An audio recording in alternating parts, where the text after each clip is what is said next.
स्वागत है आपके अपने YouTube चैनल जीएस पितासु 3.0 पर।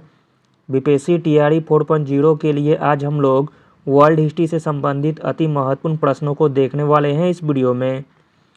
इसमें सारे के सारे प्रश्न बहुत ही सिलेक्टेड दिए गए हैं जो आपके एग्जाम में डायरेक्ट आने की पूरी संभावना है, इसलिए वीडियो को लास्ट तक जरूर देखें। वीडियो स्टार्ट करने से पहले आप लोगों से एक ही रिक्वेस्ट है, प्लीज़ वीडियो को लाइक और सेशन ख़त्म होने के बाद किसी भी एक ग्रुप में शेयर जरूर कर दीजिएगा। चलिए शुरू करते हैं और आप लोग भी सोचिएगा अपना आंसर क्या हो सकता है। पहला प्रश्न है, राष्ट्रसंघ के चार्टर सदस्य कितने राष्ट्र थे?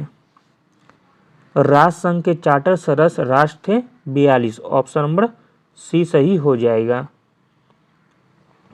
अगला प्रश्न है, आधुनिक ग्रेगोरियन कैलेंडर के अनुसार अक्टूबर क्रांति किस तिथि को प्रारंभ हुई थी?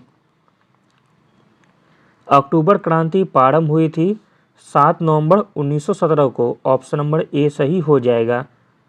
अगला प्रश्न है, जर्मनी के राजनीतिक एकीकरण से पूर्व जर्मनी के आर्थिक एकीकरण में किस व्यवस्था ने योगदान दिया था? तो दोस्तों वह व्यवस्था था जोलबेरिन। ऑप्शन नंबर बी सही हो जाएगा। अगला प्रश्न है, निम्नलिखित देशों में से कौन सा देश 1815 की वियना कांग्रेस का हिस्सा नहीं था? वियना कांग्रेस का हिस्सा नहीं था संयुक्त राज्य अमेरिका। ऑप्शन नंबर बी सही हो जाएगा। 1815 की वियना की संधि यूरोप के लिए एक समझौता करने के लिए संबद्ध शक्तियों ऑस्ट्रिया, ग्रेट ब्रिटेन, पर्शिया और रूस का औपचारिक समझौता था। अगला प्रश्न है, 18वीं शताब्दी में जेम्स हारग्रीव्स के किस आविष्कार ने औद्योगिक क्रांति में योगदान दिया था? आंसर हो जाएगा option number B, spinning jenny का। स्पेनिंग जेनी का आविष्कार जेम्स हारग्रीव्स के द्वारा किया गया था। अगला प्रश्न है, रूस की संधि द्वारा प्रथम विश्व युद्ध से अलग हुआ था। प्रश्न इंपॉर्टेंट है। रूस जिस संधि द्वारा प्रथम विश्व युद्ध से अलग हुआ था वह संधि हो जाएगी ब्रेस्ट-लिटोव्स्की की संधि। Option number B. अगला प्रश्न है, द्वितीय विश्व युद्ध के तुरंत बाद किस अंतर्राष्ट्रीय संगठन की स्थापना हुई थी? द्वितीय विश्व युद्ध के तुरंत बाद जिस अंतर्राष्ट्रीय संगठन की स्थापना हुई थी वह संगठन हो जाएगी UNO. Option number B. UNO की स्थापना 1945 में की गई थी। अगला प्रश्न है, जर्मन एकीकरण के दौरान सेडान की लड़ाई के बाद कौन सी संधि संपन्न हुई थी? आंसर हो जाएगा ऑप्शन नंबर बी, फ्रैंकफर्ट की संधि। अगला प्रश्न है, फ्रांसीसी महिलाओं ने वर्साई की ओर कूच कब किया और राजा लुई 16वें को अपने साथ पेरिस वापस लाई? तो दोस्तों वह तारीख हो जाएगी 5 अक्टूबर 1789 का। ऑप्शन नंबर ए सही हो जाएगा।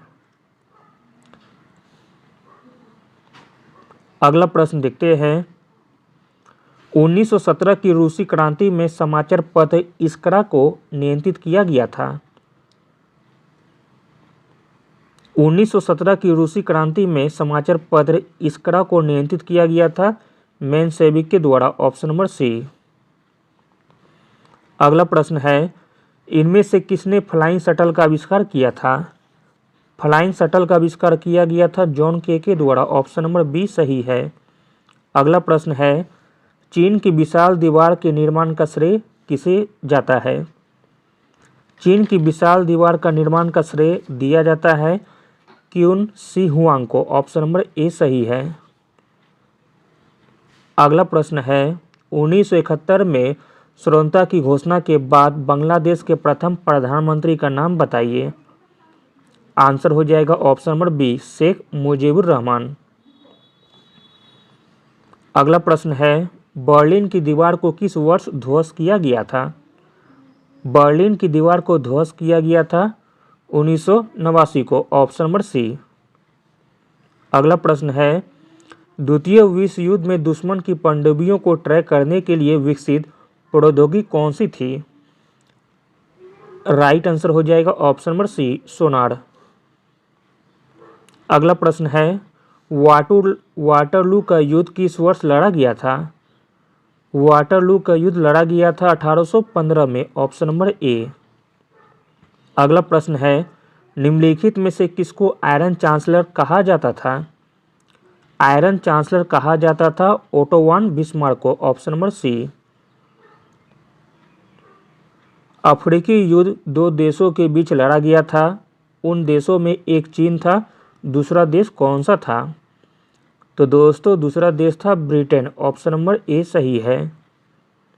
अफीम युद्ध ब्रिटेन तथा चीन के मध्य 1839-1842 ईस्वी में लड़ा गया था।